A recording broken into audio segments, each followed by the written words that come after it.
Salut à tous, c'est Kobenor Stéphane Jean-Charles, étudiant en médecine. Eh bien, j'espère que vous allez bien. Aujourd'hui, nous parlerons des infections vaginales, plus précisément de la candidose vaginale.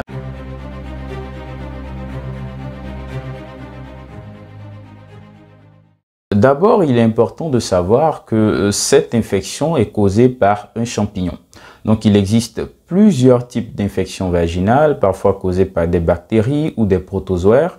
Mais dans ce cas spécifique de la candidose, l'élément responsable, eh bien, c'est un champignon appelé Candida albicans. Ce champignon fait partie de la flore vaginale, soit fait partie de la population de micro-organismes présentes au niveau du canal vaginal chez 30% des femmes. Donc, de nombreuses femmes vivent avec ce champignon sans manifester de symptômes, sans avoir de problèmes. Eh bien, au niveau de l'étiologie ou de la provenance de ce micro-organisme, il existe des divergences au niveau de la littérature. Donc, certains chercheurs, certains livres soutiennent que ce champignon ne se transmet pas essentiellement par la voie sexuelle. Mais de l'autre côté, on observe que cette infection n'est pas beaucoup courante, n'est pas du tout courante chez les femmes qui n'ont pas encore eu de rapport sexuel ou les femmes qui ont déjà atteint la ménopause. Donc, on observe que cette infection est plus récurrente chez les femmes qui ont une vie sexuellement active.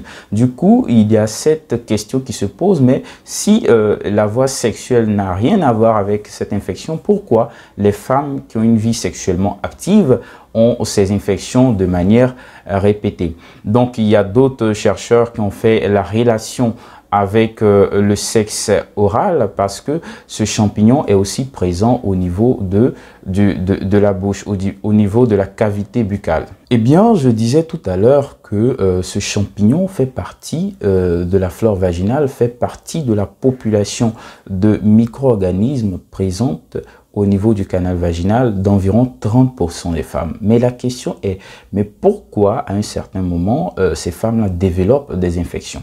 Eh bien, pour comprendre cela, il faut faire appel à ce qu'on appelle les facteurs de risque, qui sont des situations, des événements, des éléments qui vont faciliter ces infections. Donc, le premier facteur de risque, eh bien, c'est la grossesse. La grossesse est une étape où nous avons de nombreux changements au niveau de l'organisme, des altérations physiologiques et autres. Nous avons la production de certaines hormones comme l'estrogène, tout ça. Et aussi l'augmentation de sécrétion, de la production de sécrétion au niveau du canal vaginal. Donc, tous ces éléments-là vont faciliter, vont créer les conditions pour la prolifération, le développement excessif de ce champignon. Il y a aussi le diabète mal contrôlé et l'obésité qui sont des facteurs de risque importants. L'usage de stérilés, les femmes qui utilisent le stérilet, bien vrai que le stérilet c'est un contraceptif vraiment très efficace, mais parfois on a ces problèmes d'infection qui peuvent survenir. Il y a aussi l'usage des antibiotiques, de corticoïdes, certains médicaments qui vont en quelque sorte affaiblir ou qui vont d'une certaine manière agir sur le système immunitaire, causant ainsi des infections. Donc, chez les personnes qui ont une certaine récurrence de cette infection, c'est-à-dire la personne a eu l'infection, le médecin a traité ou l'infirmier a traité, quelque temps après, on a encore cette infection qui revient.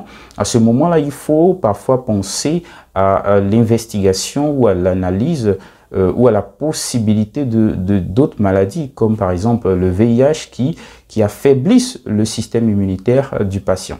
Maintenant, l'une des parties les plus importantes, eh bien, ce sont les symptômes, les signes qui vont en quelque sorte me faire penser à une candidose, à une infection vaginale. Eh bien, quand je parle de candidose vulvovaginale, il faut déjà faire la relation directement avec les démangeaisons. Les démangeaisons au niveau de l'appareil génital de la femme, des démangeaisons au niveau de la vulve. Donc, les démangeaisons, réellement, la démangeaison représente le principal symptôme.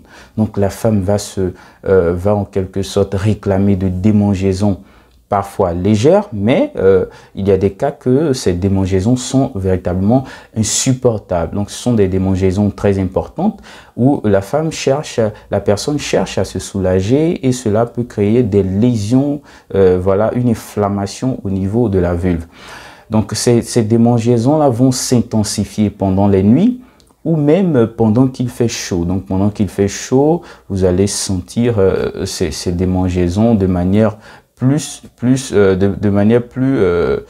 intensifiée. Il y a aussi la question des douleurs pendant que vous urinez. Donc, pendant que vous urinez ou après avoir uriné, vous pouvez sentir des brûlures.